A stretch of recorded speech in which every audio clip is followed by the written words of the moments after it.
Okay, so let's get right into it. You spend months revising, right? You know all your theories, you've memorized the studies, you've done the work. But then the results come back, and you're just staring at your grade, wondering, what did I miss? Well, today we're going to pull back the curtain on the single most important document that decides your mark. You know, it's the question that drives every student a little bit crazy. You feel like you poured everything you possibly could onto the page, but someone else walks away with those top grades. The difference? It isn't just about knowing more facts. It's really about knowing how to play the game. And the rulebook for that game? Well, it's been hiding in plain sight this entire time. And no, this isn't some top-secret file. It's publicly available, and it is, without a doubt, the most powerful tool for turning your hard work into exam success. Seriously, think of it as the decoder ring for every single question you'll face. And here is it. This is the real deal, an official AQA mark scheme for A-level sociology. Every single person marking your paper is using this exact document as their guide, their rulebook. So let's get inside their heads, shall we? If we can figure out how they use this, we can write the exact answers they are looking for. So, here's our plan. First up, we'll get to grips with what this rulebook actually is. Then, we'll peek behind the curtain and see how examiners use it to grade your work. We're going to put a low-scoring answer head-to-head with a high-scoring one, break down the ingredients of a really top-tier response, and finally, I'll give you a simple blueprint for success. Right, let's start with the big picture. If the exam is a game, then the mark scheme is your rulebook. And honestly, trying to write an exam without reading it first is like trying to score a goal when you don't even know where the net is. Now, what's really interesting here is that the source document calls this a working document, and that's a huge clue. It tells us it's not some rigid checklist of facts you have to mention. Instead, it describes the qualities of an answer at each level. It's less about what you know and so much more about how you use what you know. So how does an examiner actually take all those pages of your handwriting and turn it into a final grade?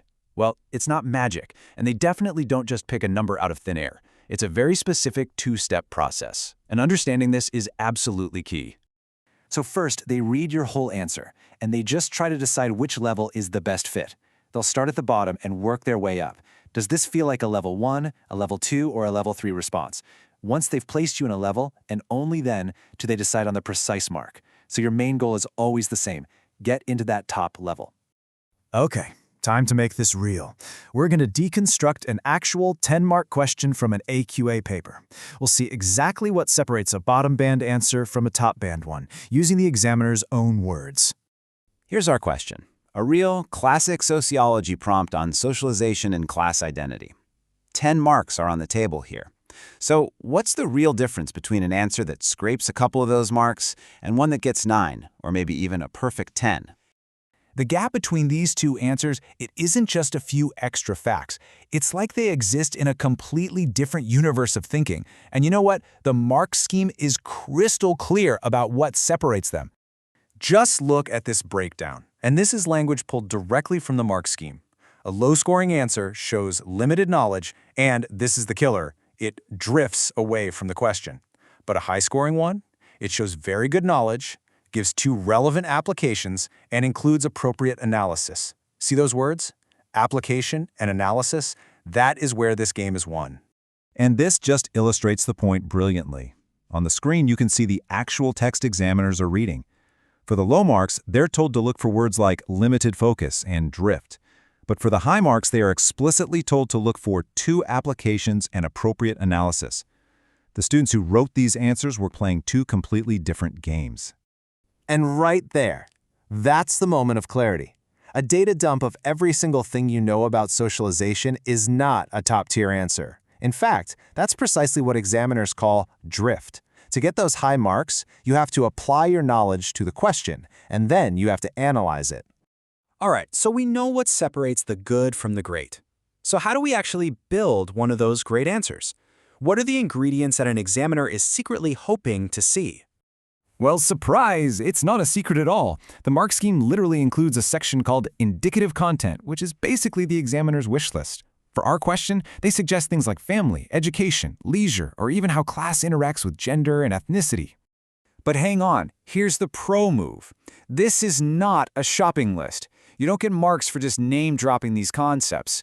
No, these are springboards. Your job is to pick a couple, apply them with laser focus to the question, and then analyze how and why they shape social class identity. Okay, let's pull all of this together into a simple, really powerful tool you can use for any question. I call it the KAA framework, and it's your blueprint for building a top-tier answer every single time.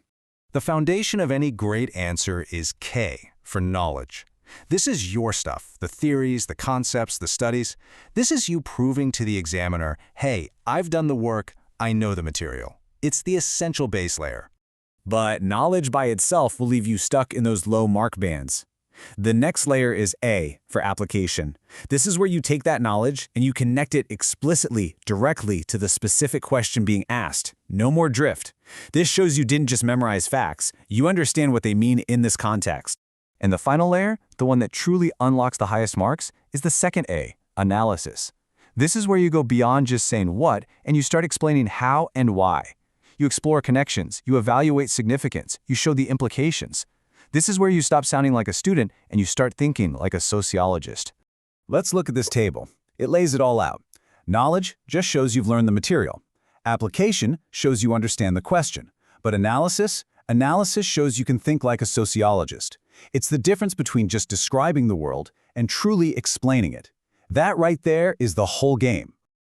So there's your blueprint. Every single time you plan an answer, just think in these 3 layers, KAA. Have I shown my knowledge? Am I applying it directly? And am I really pushing for genuine analysis? Moving up this pyramid is exactly how you move up the mark scheme. So there it is. The rules aren't a secret anymore. The examiner's playbook is now your playbook. The mystery is gone. So the only question left is, what are you going to do with it?